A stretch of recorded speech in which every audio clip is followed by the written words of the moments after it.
Schrödinger's unease with this new theory came to a head in his famous Schrödinger's cat thought experiment of 1935. I apologize for this cruelty to cat thought experiment. It goes like this, in Schrödinger's own words. One can even set up quite ridiculous cases. A cat is penned up in a steel chamber, along with the following device, which must be secured against direct interference by the cat. In a Geiger counter, there is a tiny bit of radioactive substance, so small that perhaps in the course of the hour, one of the atoms decays, but also, with equal probability, perhaps none. If it happens, the counter tube discharges and through a relay releases a hammer which shatters a small flask of hydrocyanic acid. If one has left this entire system to itself for an hour, one would say that the cat still lives if meanwhile no atom has decayed. Then the Geiger counter didn't go off, the hydrocyanic acid wasn't released, and the cat's having a good day.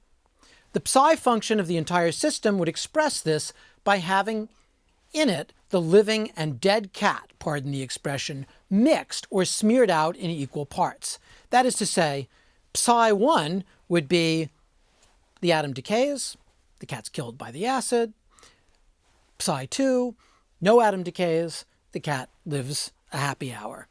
And until I actually measure what happened by opening the box and looking in to see if there's a dead cat or a live cat, the cat is in a superposition of aliveness and deadness.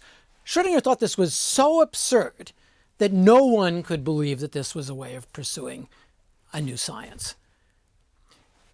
Schrödinger continues, "It is typical of these cases that an indeterminacy originally restricted to the atomic domain becomes transformed into macroscopic indeterminacy, which can then be resolved by direct observation. That is to say, what begins as an atom decaying or not decaying can be amplified by the Geiger counter and hydrocyanic acid and little hammer to become something that affects the macroscopic world." Schrödinger again, "That prevents us from so naively accepting as valid a blurred mode for representing reality. In itself, it would not embody anything unclear or contradictory. There is a difference between a shaky or out-of-focus photograph and a snapshot of clouds and fog banks." Schrödinger thought it was impossible, it was absurd, to think that the cat, a macroscopic object, could be both alive and dead until you open the box. Einstein appreciated Schrödinger's thought experiment and wrote to him in 1950, "You are the only contemporary physicist beside von Laue who sees that one cannot get around the assumption of reality, if only one is honest. Most of them, that is to say other physicists, simply do not see what sort of risky game they are playing with reality. Reality as something independent of what is experimentally established." Einstein continued, "Their interpretation is, however, refuted most elegantly by your system of radioactive atom plus amplifier plus charge of gunpowder plus cat in a box, in which the psi function of the system contains both the cat alive and blown to bits.